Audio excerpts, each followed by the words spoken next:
नमस्कार। आज हम एक बहुत ही दिलचस्प सफर पर निकलने वाले हैं। क्या आपने कभी सोचा है कि हमारे देश के जो नियम कागज पर लिखे हैं वो असल जिंदगी में काम कैसे करते हैं? थ्योरी से लेकर प्रैक्टिस तक का ये सफर बड़ा ही कमाल का है। सोचिए, क्या नियमों की कोई किताब खुद ब खुद लागू हो सकती है? बिल्कुल नहीं, राइट? एक किताब खुद चलकर तो समाज को कंट्रोल नहीं कर सकती। और यहीं से सवाल उठता है कि कोई भी देश या समाज असल में फंक्शन कैसे करता है। आज की इस चर्चा में हम इसी गुत्थी को सुलझाने वाले हैं। तो इस पूरी बात को गहराई से समझने के लिए हम इन 5 अहम हिस्सों पर नजर डालेंगे। पहला, संविधान और राज्य व्यवस्था में क्या फर्क है। दूसरा, कानूनों को असल में कैसे लागू किया जाता है। तीसरा, हमारी सरकारी संस्थाएं कैसे काम करती हैं। चौथा, आखिर हमें संविधान चाहिए ही क्यों। और पांचवा, न्याय की असली तलाश। चलिए पहले हिस्से से शुरुआत करते हैं, संविधान और हमारी राज्य व्यवस्था, यानी इस पूरे सिस्टम के बुनियादी आधार से। अगर हम संविधान शब्द को ही तोड़कर देखें तो ये बना है सम यानी समान और विधान यानी कानून से। इसका सीधा सा मतलब ये है कि ये नियमों का एक ऐसा सेट है जो देश के हर एक इंसान के लिए बिना किसी भेदभाव के एक जैसे कानूनों का वादा करता है। ये एक थ्योरी है, एक ढांचा है जो बताता है कि भाई सबके लिए नियम एक बराबर होंगे। पर एक कैच है, संविधान तो बस एक रुकी हुई नियम पुस्तिका है, एक स्टैटिक रूल बुक। ये अपने आप तो कुछ करेगी नहीं। इसे असल जिंदगी में उतारने के लिए हमें एक चलती फिरती एक्टिव मशीनरी चाहिए होती है, जिसे हम कहते हैं राज व्यवस्था या पॉलिटी। अगर संविधान एक मैप या दिशा है तो पॉलिटी वो इंजन है जो देश को उस दिशा में आगे ले जाता है। अब आते हैं हमारे दूसरे हिस्से पर, कानूनों पर अमल, यानी थ्योरी से निकलकर जमीनी हकीकत तक जाना। चलिए देखते हैं कि यह सब काम कैसे करता है।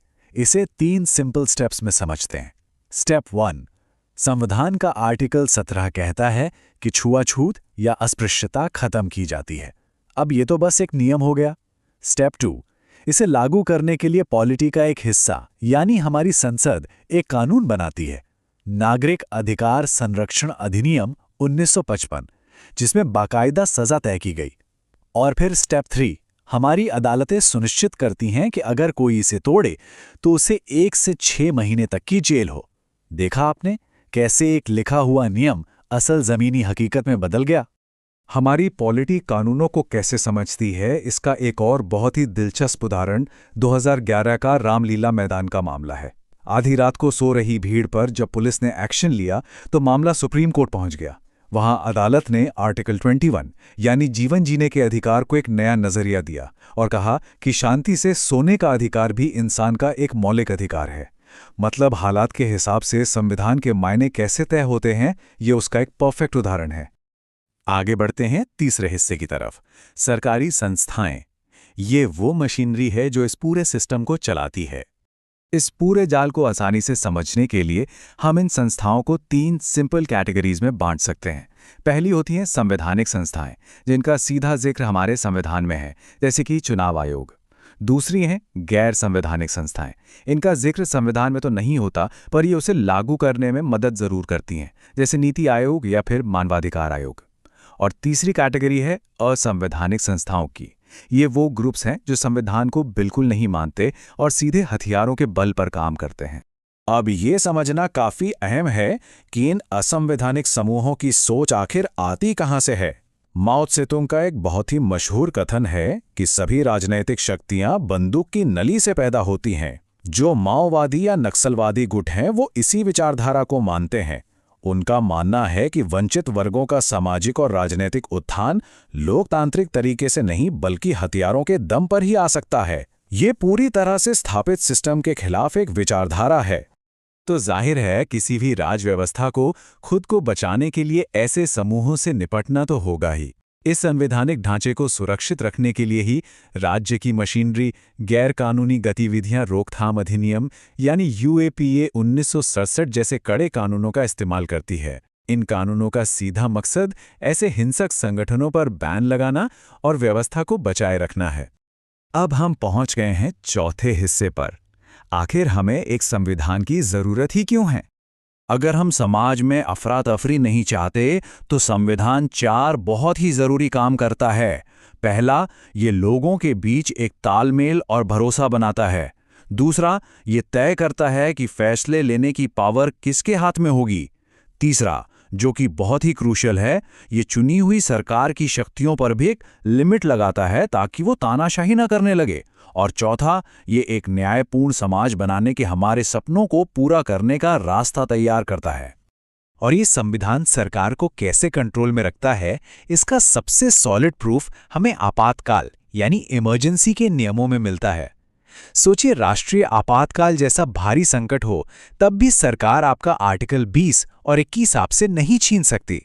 मतलब किसी भी कीमत पर आपको बेवजह सजा नहीं मिल सकती और आपके जीवन जीने का अधिकार हमेशा सुरक्षित रहेगा। ये अपने आप में बहुत बड़ी बात है। चलिए, अब आते हैं हमारे आखिरी हिस्से पर, न्याय की खोज। आखिर असली दुनिया में क्या हो रहा है? तो थ्योरी कहती है कि मजदूरों के कानून एकदम फेयर होने चाहिए, लेकिन प्रैक्टिस में क्या होता है? 1982 के एशियाई खेलों के दौरान ठेकेदारों ने मजदूरों को न्यूनतम वेतन यानी मिनिमम वेज तक नहीं दिया था। ये हमारे सिस्टम का एक बड़ा फेलियर था। लेकिन फिर क्या हुआ? न्यायपालिका को दखल देना पड़ा और कोर्ट ने कड़े निर्देश दिए कि मजदूरों को उनका पूरा पैसा मिलना ही चाहिए। ये साफ दिखाता है कि जब बेसिक सिस्टम काम नहीं करता तो कोर्ट्स को न्याय सुनिश्चित करने के लिए आगे आना ही पड़ता है। अब जरा इस नंबर पर गौर कीजिए, 54। ये सिर्फ कोई नंबर नहीं है, ये असम के मच्छर लालूम की जिंदगी के वो साल हैं जो उन्होंने महज एक छोटे से आरोप के चलते बिना किसी सुनवाई के जेल में गुजार दिए। इमेजिन कीजिए, 54 साल। आखिरकार 2005 में मानवाधिकार आयोग ने दखल दिया, तब जाकर उनकी रिहाई हो पाई।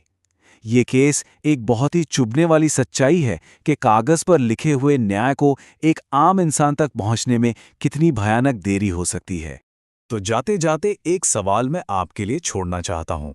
क्या सिर्फ एक बेहतरीन रूल बुक यानी संविधान का होना ही काफी है, अगर उसे लागू करने वाली मशीनरी में ही इतनी खामियां हों? इस पर सोचिएगा जरूर। आज की इस चर्चा का हिस्सा बनने के लिए बहुत बहुत शुक्रिया।